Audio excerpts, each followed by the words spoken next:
talk about the residue class. So the residue class means the set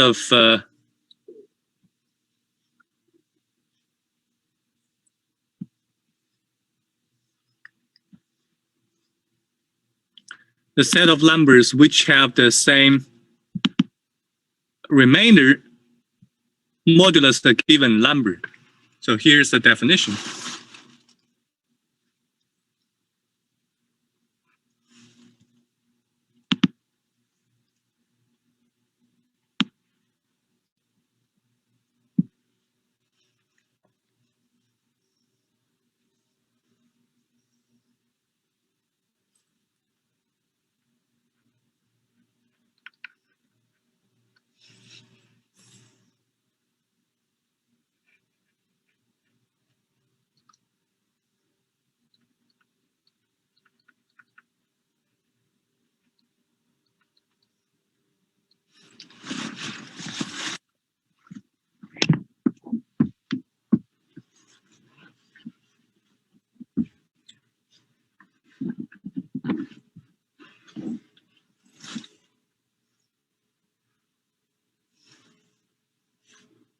So we fix m greater than 0.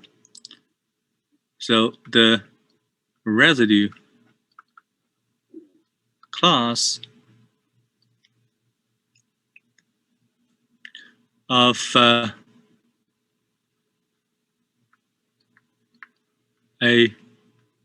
modulo of A is a number, okay? Modulo M. Sometimes it's called also congruence class.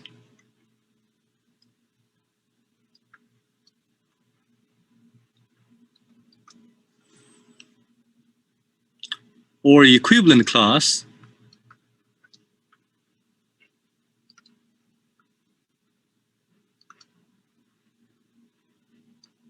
of A is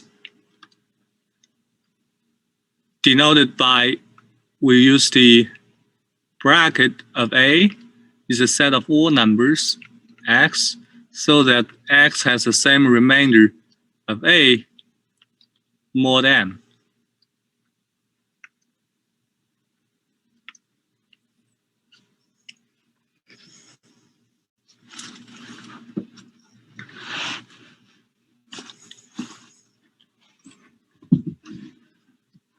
So by this definition,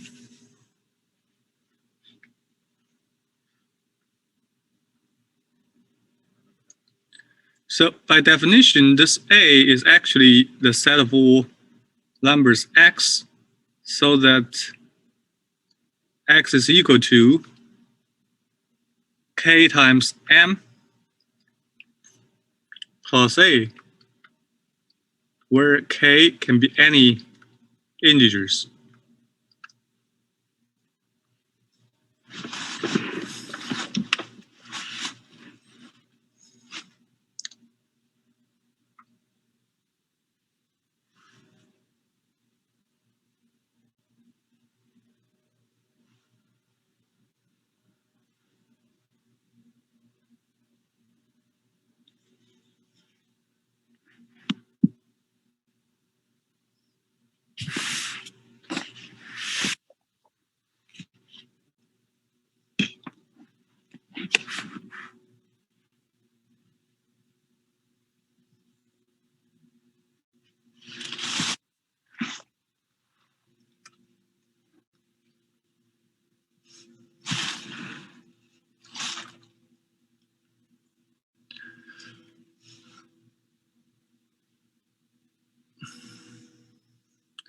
Okay, so let's look at an example of a modular class, for example.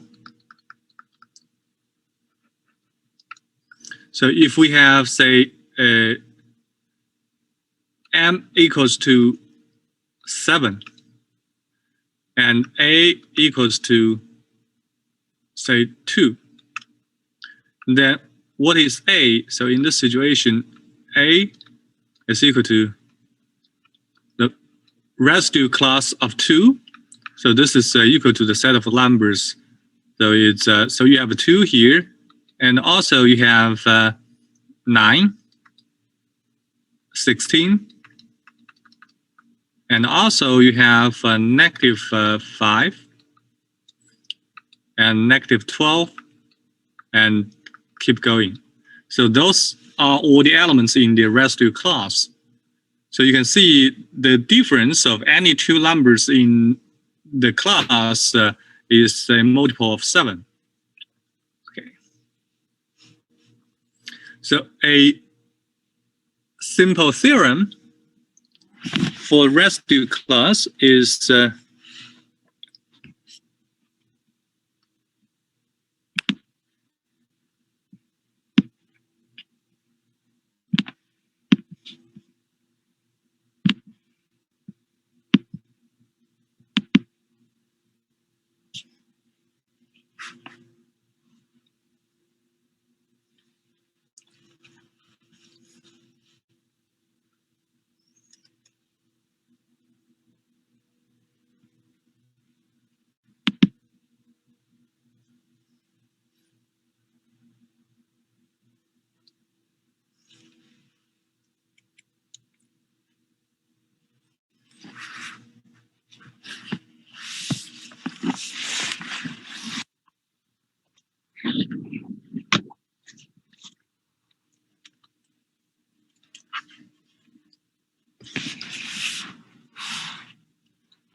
the first theorem is if A and B have the same remainder, mod m, then the residue class of A is the same as residue class of B.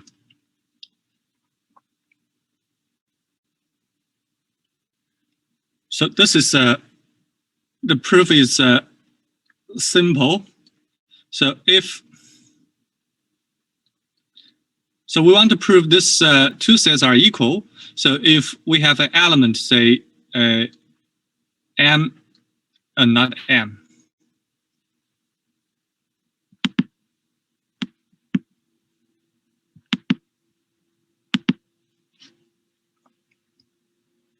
so if x belongs to the residue class of A, then this implies then by definition, then x and A are equal mod m. But since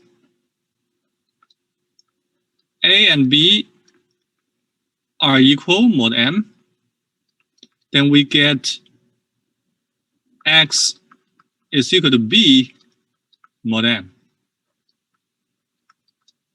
But then again, by definition, so we have x is in the residue class of B. So similarly, if y is an element in B,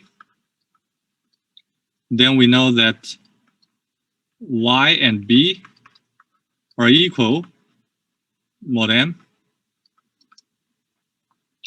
And we also know that A and B are equal mod m.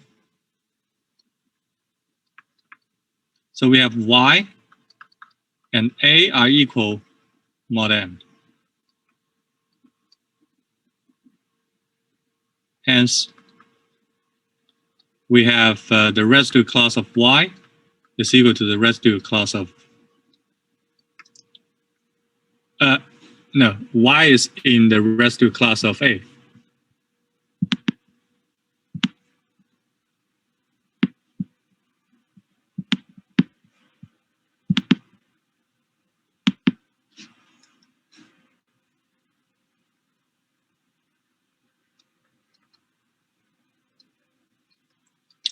So then this proves, therefore, these two sets are equal.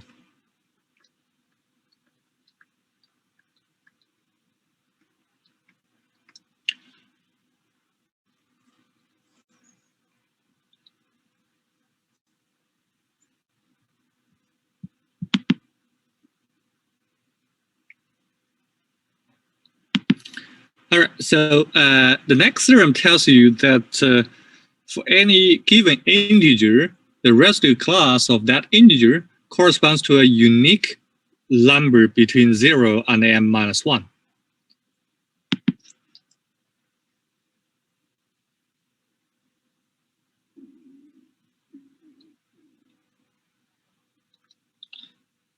Okay, so let m be an integer.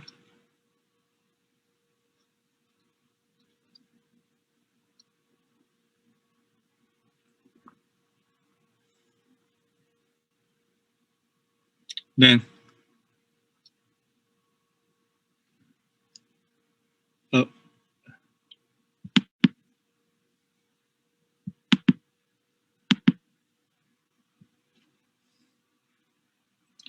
for every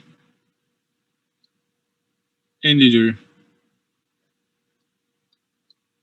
a, there is a unique r belongs to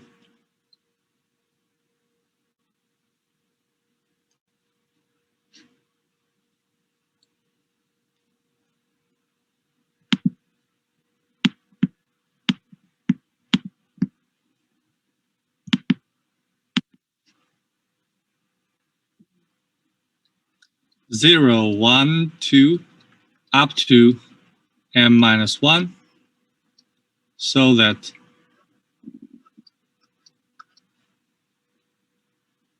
this a, residue class of a, is equal to the residue class of r. So actually, this theorem tells you that if you have a m fixed, then all the different residue classes are just the residue classes of 0, 1, 2, up to m minus 1. So there are only m different residue classes modulo m. All right, so the proof is also easy because this uses the remainder theorem. So by the remainder theorem,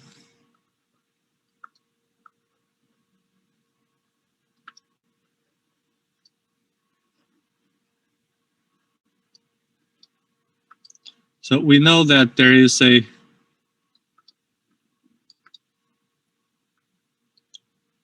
r greater than or equal to 0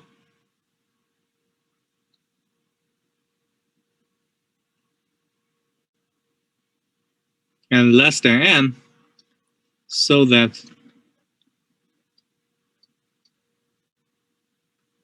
a is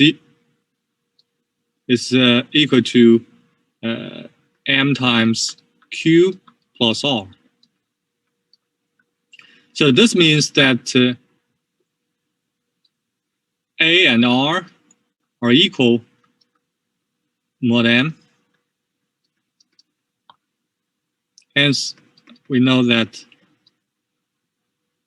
the residue class of a is equal to the residue class of r. All right.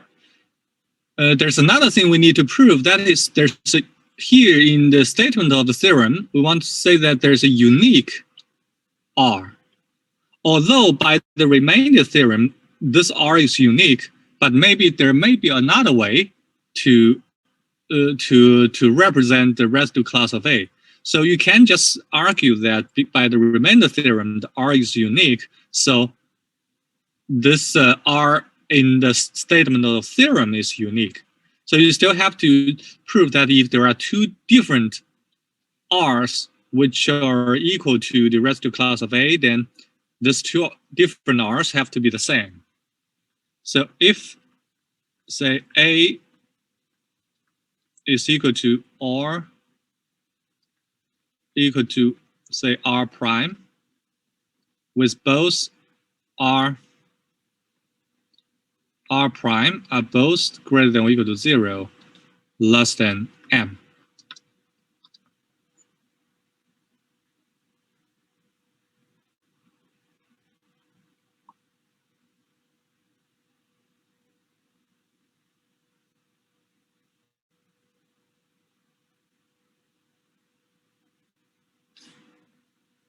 Then what we can claim is that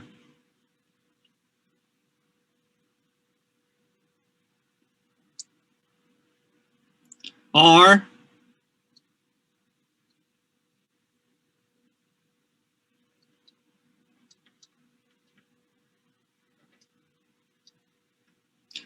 equals to R prime mod n. But in this situation, since both R and R prime are less than m, this forces R has to be equal to R prime. So this tells you the representation is also unique.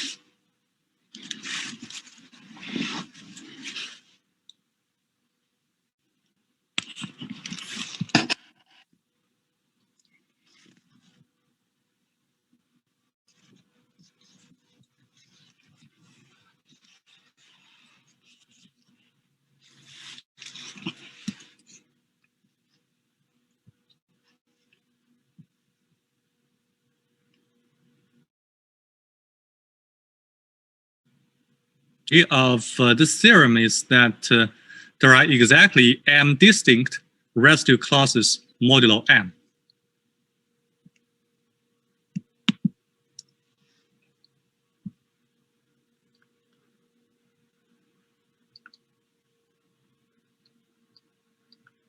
So given m greater than 0, there are exactly m distinct residue classes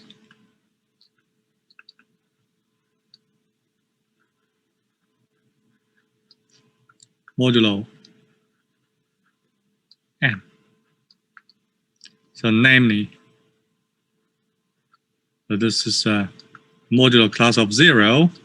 So modulo class of 0 is just all multiples of m, and 1, and up to m minus 1. So this theorem follows directly from the previous theorem, so we don't need to prove it.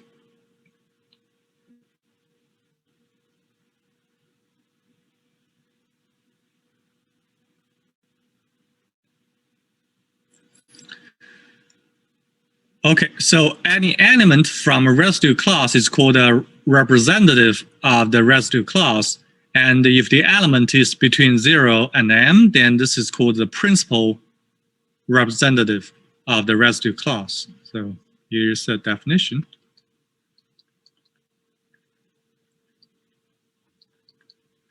So any element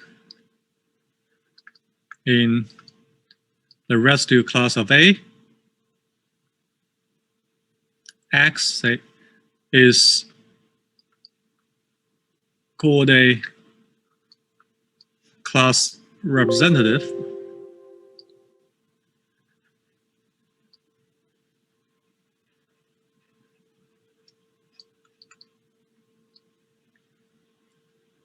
So if X is in the range of 0 to m, then it is called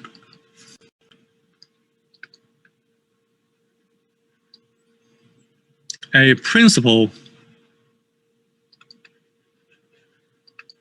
class representative,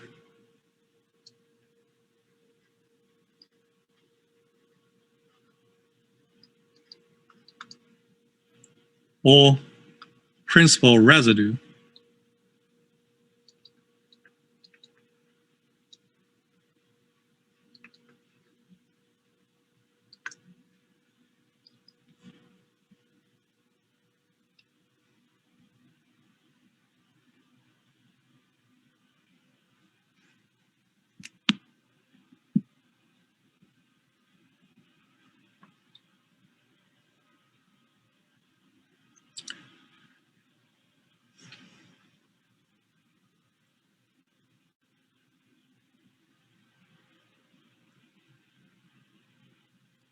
Okay, so there's a very important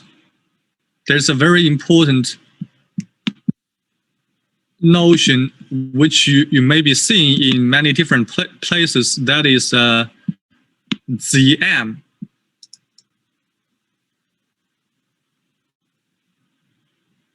So here's a definition. So the set, now this set consists of all the residue clauses, so A in Z of all the residue clauses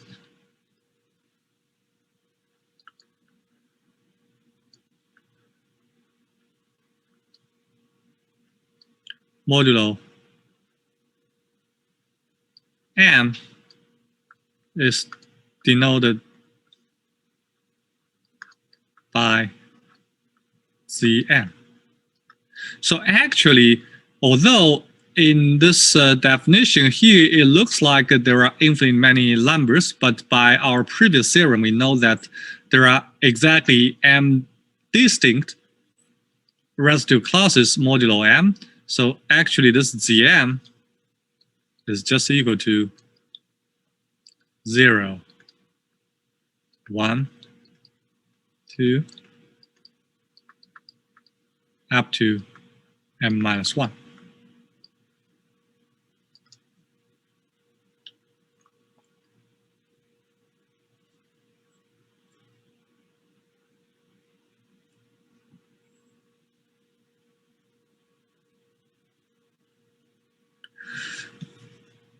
Okay, so so you just need to remember this notation because you may see this notation ZM in many different places, and of course there are some operations on this Z of M. So operations on ZM. So we have also the addition and multiplication.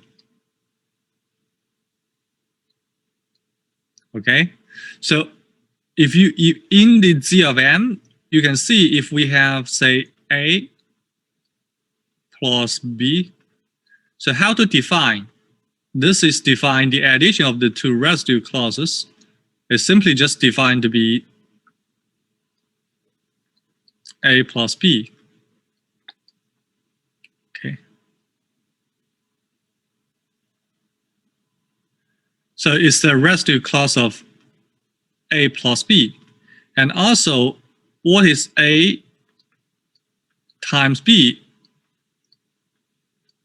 This is defined to be A times B residue clause. And of course, you can see this operation is closed in ZM. So these two operations are closed in ZM.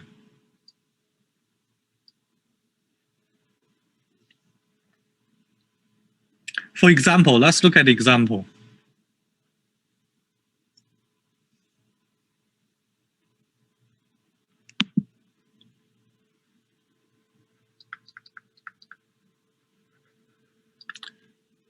Again, let's look at M equals to 7. So what is the 7 in this case? So it's 0, 1, 2, 3, 4, 5, 6. Okay, so if you look at, say, 2 plus 3, this is just the residue clause of 2 plus 3, which is equal to the residue clause of 5. And what is, say 4 times 5? So this is the residue class of 4 times 5, which is the residue class of 20. So the residue class of 20 is equal to, if you look at the remainder modulo 7, this is going to be 6.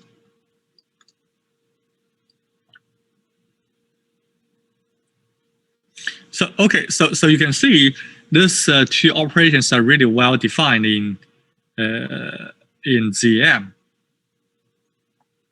Moreover, so there are many other things we can talk about but in ZM. For example, if M is a prime number, then M is also a multiplicative group. Okay, so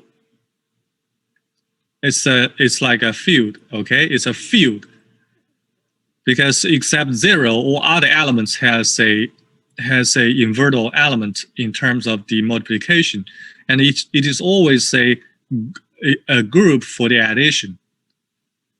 All right, so we don't need to talk more about this. This is just give you a introduction of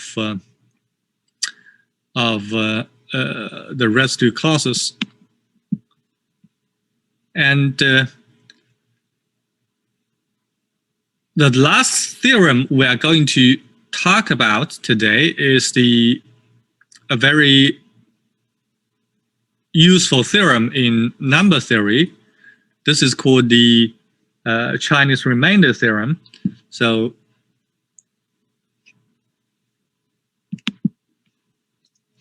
in many problems in number theory, this is used. So the Chinese remainder theorem.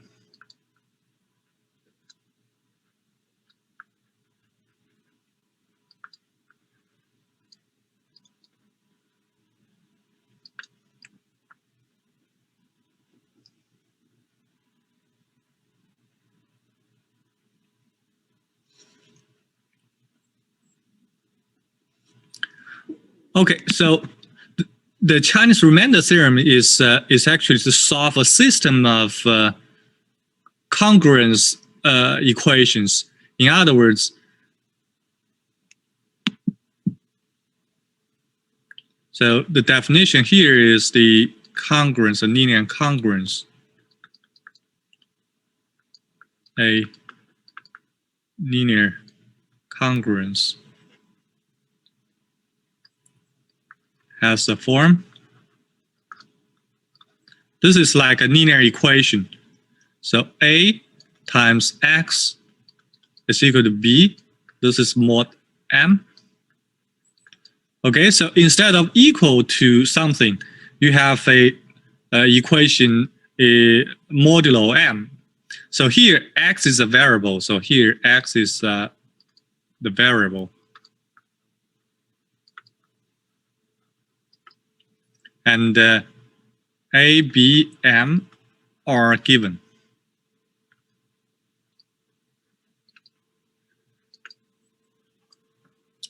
So for example, if we want to solve a linear congruence like this, so for example, we want to solve, say, 2 times X is equal to 1 mod 3. So how to find such x's? So of course, by a simple observation, we know that when x equals to 2, so what we get is 2 times 2 is 4. This is indeed equal to 1 mod m mod 3. So 2 is a solution for this linear congruence. And of course, once you find one solution for this linear congruence, then you have the complete set of solutions. So the solution set is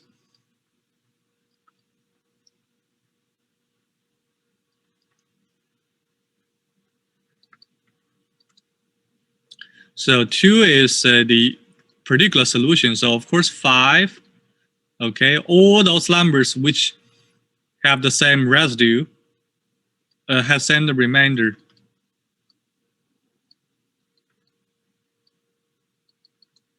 are solutions. So actually, this is just the congruence class of 2. All right. So you can see for linear congruence, the solution is always a residue class because all those matters are the remainders instead of the absolute quantity of the number.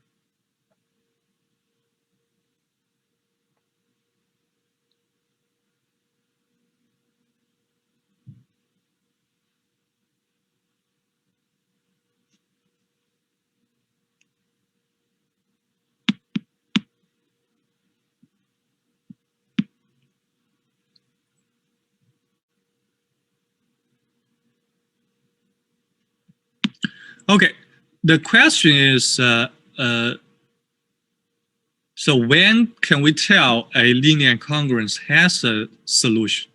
So here is a lemma which actually uses a lemma we talked about earlier. So fix m greater than 0 and an integer n, an integer a. The linear congruence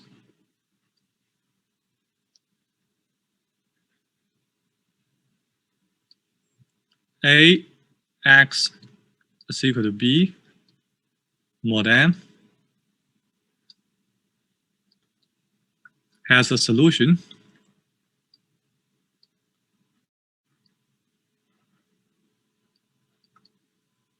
if and only if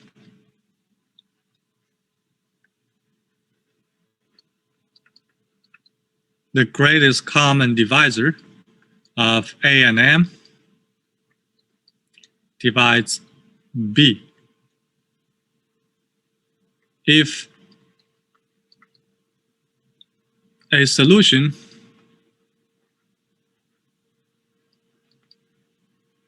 x0 does exist,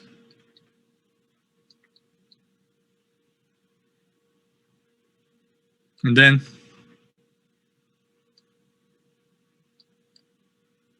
the set of solutions is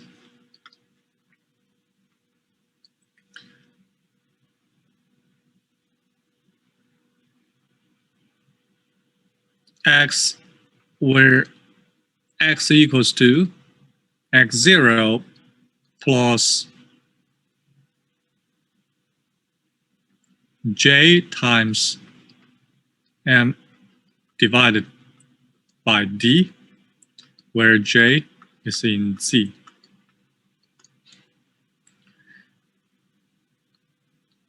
So here, the D is just the greatest common divisor of A and B.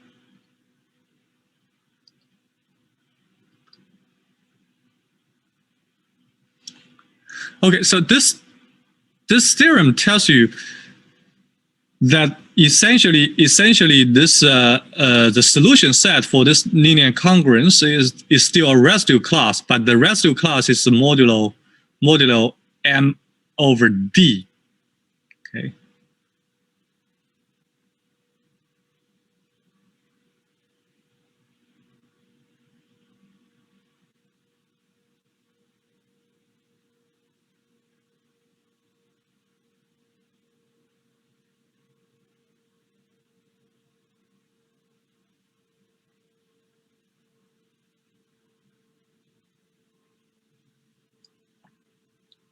Okay, so I'm not going to prove this lemma, since this lemma uses an earlier result of the representation of if you recall, we have a theorem which says all the multiples of the greatest common divisor is a linear combination of those two numbers. And all there are infinitely many such representations. The representation looks like the x's in this solution set. Okay, so I don't want to go to the details for this, but the lemma essentially tells you once A and the greatest common divisor of A and M divides B, then you always have such a solution set. All right. Another lemma we are going to talk about is used to prove the Chinese remainder theorem. And the lemma says the following.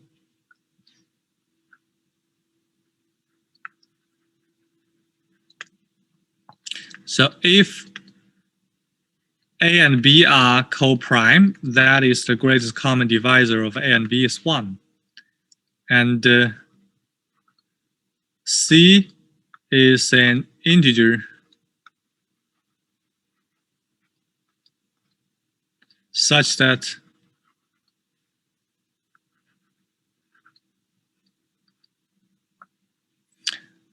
A divides C and B divides C, then A times B divides C. So you have two numbers A and B co-prime, which are co-prime, and both A and B divide C, then their product also divides C.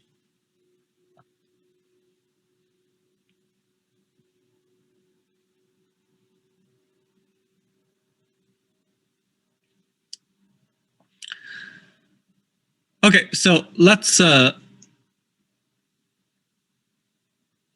try to prove this lemma.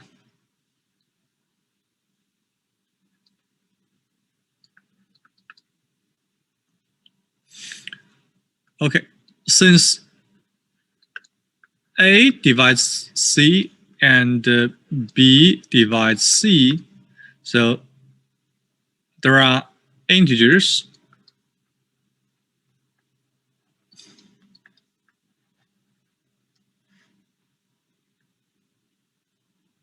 K and S such that C is equal to K times A, and also C is equal to S times B. Okay. And since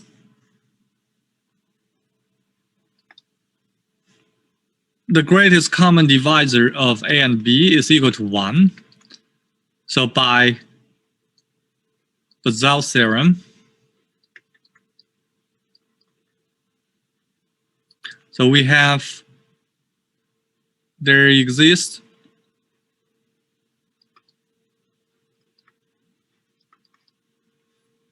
P and Q such that P times A plus Q times B is equal to 1. Their greatest common divisor is a linear combination of A and B.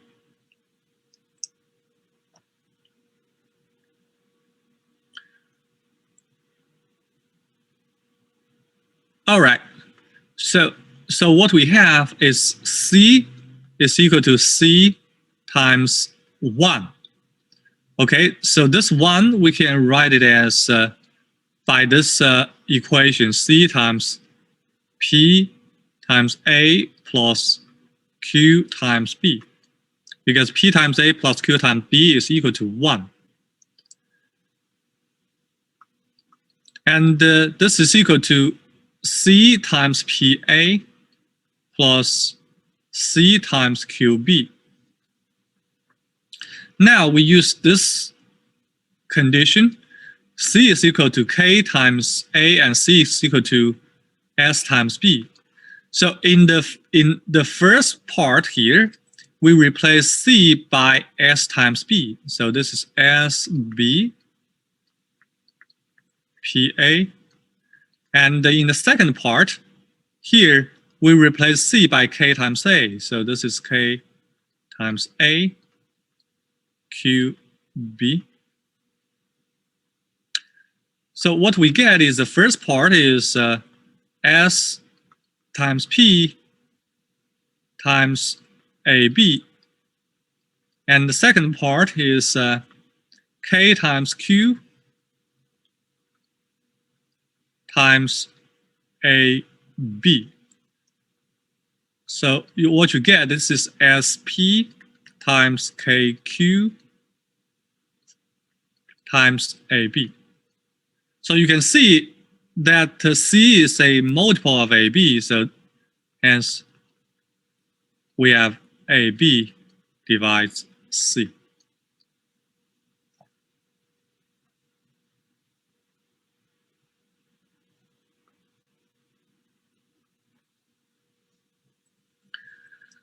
Okay, so roughly speaking, I think this lemma is very easy to remember. If two lambdas are co-prime and both of them divide the number C, then their product divides the number C.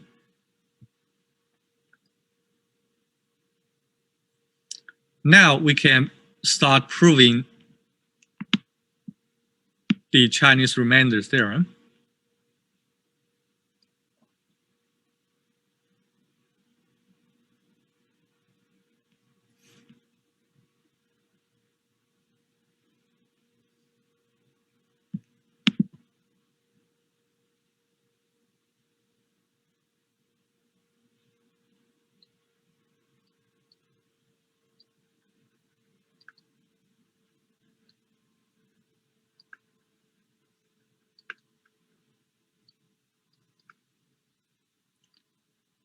So what the theorem says that suppose that M1, M2, up to Mn are pairwise relatively prime.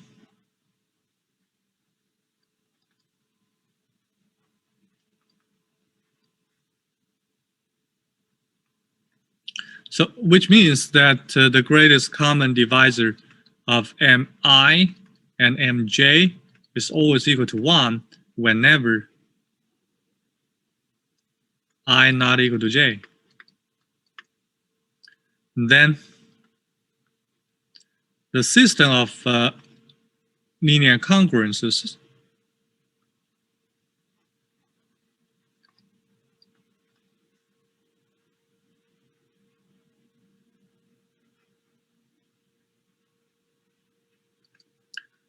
so this is x equals to A1 mod M1 and x A2 is mod M2 and the last one is x equals to Am mod Mn has a unique solution.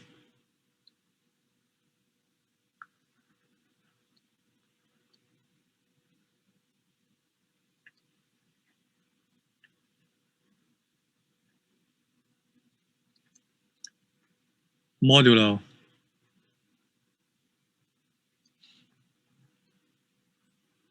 M1 times M2 times Mn. So you modulo the product of all the MIs. So in other words, the solution set is a residue class modulo the product of the MIs. Okay, so the condition says that all the MIs are pairwise relatively prime, and you have a system of congruences, then you always get a unique solution modulo the product of those MIs. Okay, so the proof is constructive, and we're going to construct a particular solution for the system, and then we'll show that all solutions of the system is in the residue class of that particular solution modulo the product of the MIs.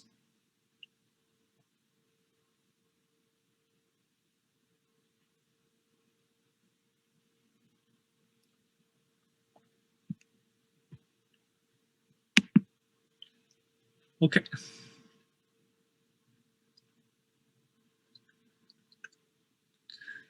So first, well, let this capital M to be the product, M1 times M2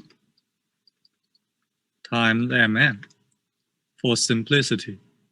And for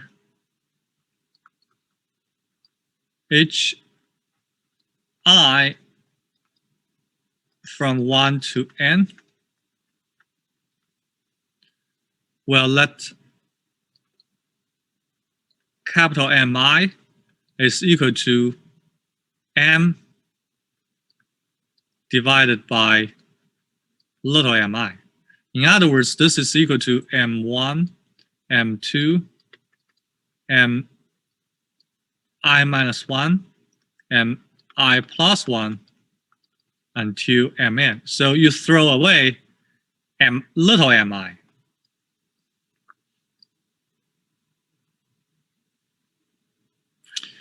So since all the mi's are pairwise relatively prime, so since the mi's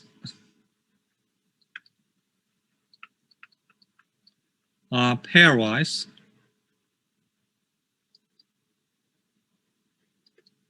relatively prime,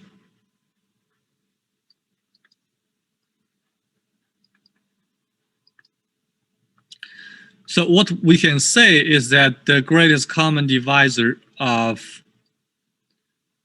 capital Mi with little mi is also equal to 1. Because capital Mi is a product of all those mi's which does not contain little mi. But little mi is co-prime, is relatively prime to all the factors of capital Mi. So it's clear that the greatest common divisor of capital Mi and little mi is equal to 1.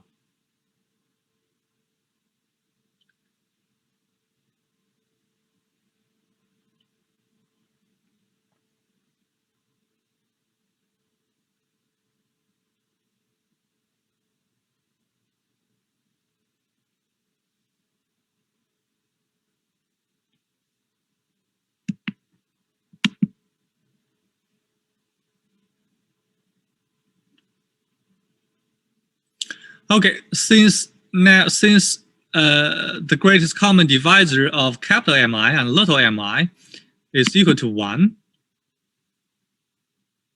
so the system, the linear incongruence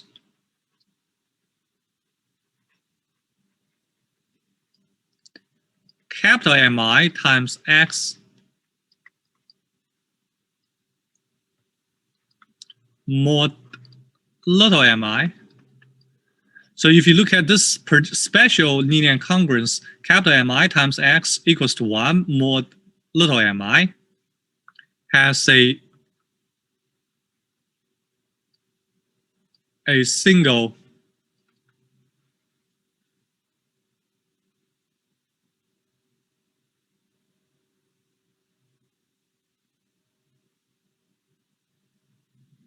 set of solutions modulo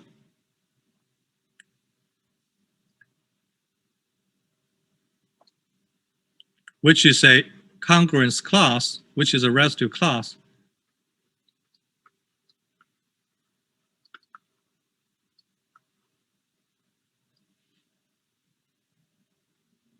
Xi modulo Mi. So this because this is true, is because of our previous lemma I didn't prove. So if you look at this lemma, so this lemma says that, so the lemma on the top here says that whenever the greatest common divisor of A and M divides B, you always have a solution of the form. But in our case, this B is equal to 1, and A and M are, A is capital Mi, little m is little mi, but since the greatest common divisor of capital Mi and little mi is equal to 1, So it divides B. B is equal to 1. It divides 1. So the solution here, because A and B have a D is the greatest common divisor of A and B. In our case, it's going to be 1. So this solution set is exactly the residue clause for a particular solution x0. So in our case here, so the capital MI is A, little mi is M, and 1 is B. So you just apply the previous lemma, you get this unique solution. And here xi is a particular solution for the linear congruence. So here, little xi is a particular solution.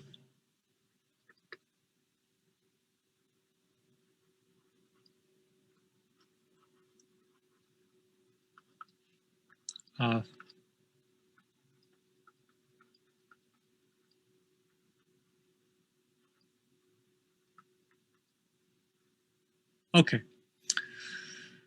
All right. So for each I, we get a solution clause. Now we are going to construct a special solution for the original system of congruences. So let S0 be A1 times capital M1 times little x1 plus A2 capital M2 times little x2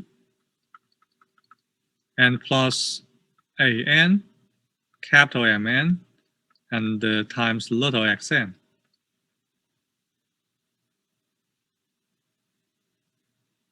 So we claim that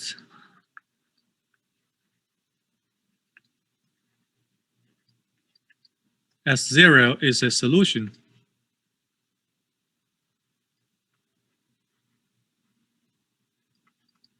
of the system. So recall the system is this. Okay, we have a system of equations x equals to a1 mod m1, x equals to a2 mod m2, x equals to am mod mn. So the S0 we just constructed is a solution for this system. So why? It's easy to check it. So if you look at what is those terms in the summation. For example, if you look at the remainder of S0 modulo little m1. Since here you know that m1 times x1 is equal to 1 modulo m1. So you can see the first part is actually modulo a1 is equal to a1 modulo m1. But if you look at the second term, since this m2 contains a factor m1, so the second term is actually a multiple of m1. Similarly, any term after the first is going to be a multiple of m1. So the remaining is going to be a multiple of m1. So only the first term gives you the remainder a1. So let me write down what I said. So if you look at so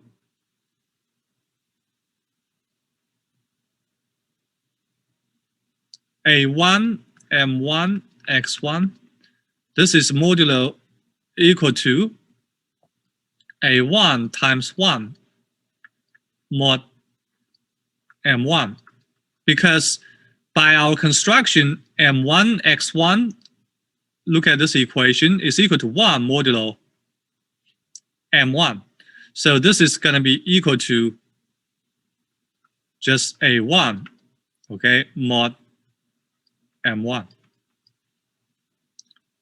All right, but if you look at what is a2 m2 x2, because m2 contains little m1 as a factor. So this is going to be equal to 0 mod m1. Similarly, all those things, an, capital Mn, and xn is equal to 0 modulo m1.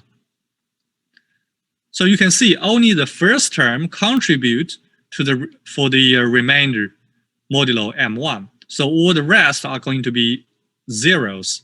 So this tells you S0 is indeed equal to A1 modulo M1. So S0 is equal to A1 modulo M1. And similarly, we know that S0 is modulo AI is equal to AI modulo MI for all I between 1 and n. Hence, S0 is a solution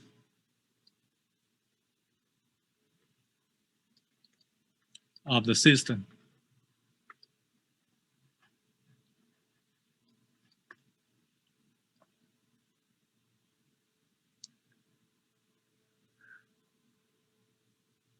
Okay, now we want to show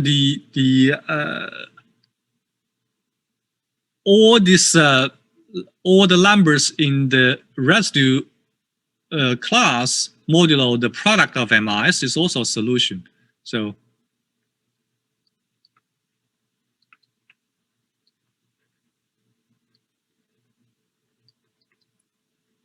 S0. So modulo capital M, which is M1 times M2,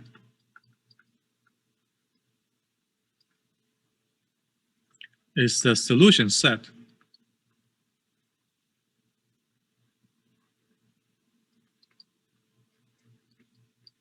for the system.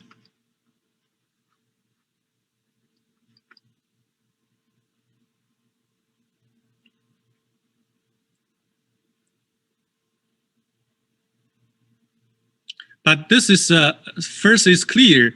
So if say X is in S0,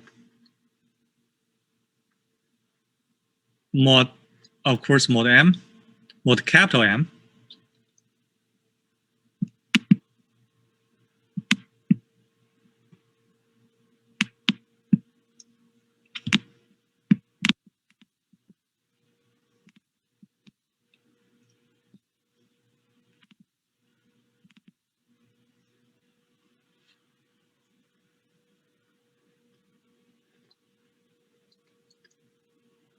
then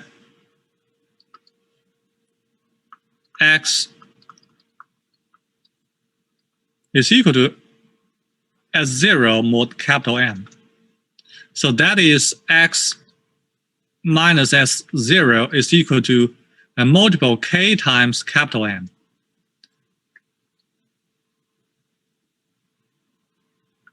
Hence, X is equal to S0 plus K times M.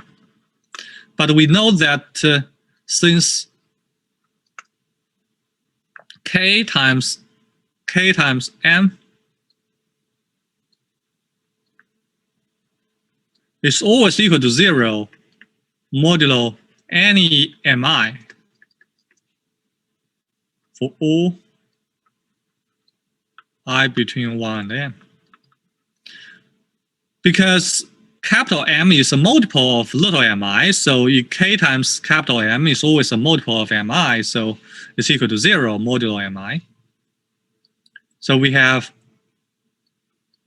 X would be equal to S0 modulo any mi. Therefore, X is a solution.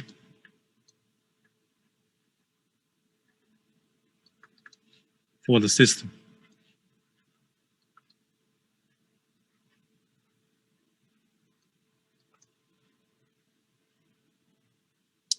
All right, so now we finished the proof of the Chinese remainder theorem, and be sure to participate in the next class because we're going to have the review for the final exam. And as I said, the last class is next Tuesday. I'm going to have a question session as before. So you are welcome to come to the session to ask whatever questions about the exams, homeworks, grades, whatever. All right, do you have any questions?